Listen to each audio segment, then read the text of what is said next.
রাসূল ডাকতেছেন, সাহাবীরা রে, আমার এই শহীদদেরকে দাফন করে দাও। শর্ত হলো গোসল দিও না, রক্তমাখা জামা কাপড়গুলো পাল্টাইও না, এই রক্তমাখা জামা সহ দাফন করে দাও। হাসরের ময়দানে আমি নবী এই শহীদগুলো লইয়া আল্লাহর আরশের কিনারে যাইয়া দাঁড়াবো, দেখাবো আমার উম্মতের মতো কেউ নিয়ে আল্লাহকে পাওয়ার জন্য এইভাবে কষ্ট করেছে।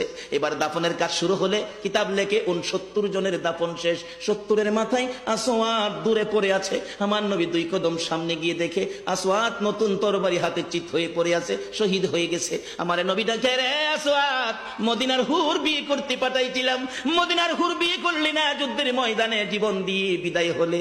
আসওয়াদ রে, নতুন তরবারিটা হাতে রে। আসওয়াদ একজন সাহাবী বলেন, হুজুর বিয়ের বাজার করতে এসে আপনি যুদ্ধে গেছেন, খবর পাইয়া বিয়ের বাজারের টাকা দিয়ে যুদ্ধের বাজার করেছে, আসওয়াদ শহীদ হয়েছে।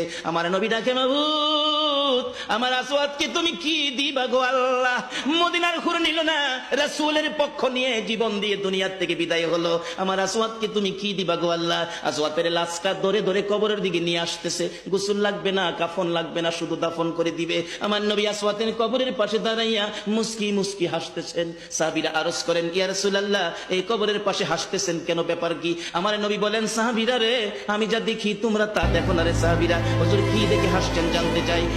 সাহাবীরা, আমার আসওয়াদ মদিনার হুর বিয়ে করতে যাইয়া যুদ্ধের খবর শুনে বিয়ের বাজারের টাকা দিয়ে যুদ্ধের বাজার করে জীবন দিয়ে কবরে রওনা হয়েছে।